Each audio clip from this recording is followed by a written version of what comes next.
When we're communicating in a crisis, there's a lot of information going out and it can be overwhelming.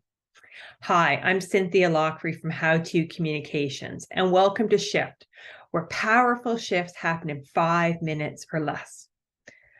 I want to talk about one of my favorite tools to communicate in a crisis, Facebook Live. Wait, I know some of you are like, no, I don't want to do it. I'll tell you why I think it's so important.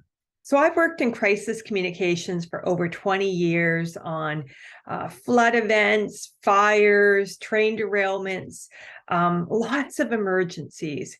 And at the beginning of my career, we had news releases and website postings, and that was basically all we had to communicate. Now we have so many tools at our disposal, and my favorite is Facebook Live.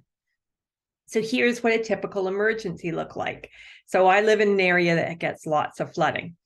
So you will have throughout the day, maybe a road closure update, maybe you'll have an evacuation alert, maybe you'll have some tips on how to prepare your grab and go bag, maybe you'll have some information on how to get things out of your basement so it doesn't get at risk for flooding. So we think we've done a great job communicating. We've sent out information all day. We've updated our website. We've updated our social media. But here's the challenge.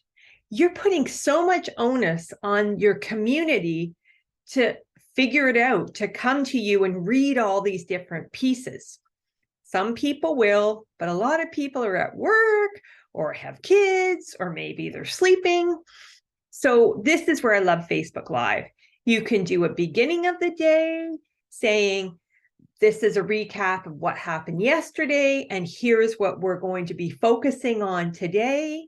You can do an end of the day that's, we've sent out a lot of information, and you're welcome to go to these places to see it, but the most important pieces we want you to know is X, Y, Z.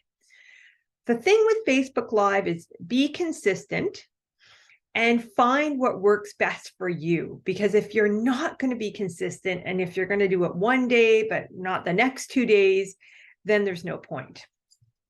So out of all the communication tools I use, this one is the number one pushback. Why? Because people are uncomfortable with talking on video, uncomfortable talking live because they might make a mistake or they might stammer over their words. Uncomfortable with not being perfect. But we have to push through that discomfort so that we are actually using this powerful tool. So my recommendation is to make people comfortable, use it when there's not an emergency, help people get practice. So, hey, if it's time to change your clocks, you should also look at changing the batteries in your smoke detectors, or, water safety, or any of the other messaging that we can do throughout the year so that your spokespeople get comfortable using Facebook Live. So your next emergency or even emergency preparedness, I strongly encourage you to roll up your sleeves, get comfortable, and go live.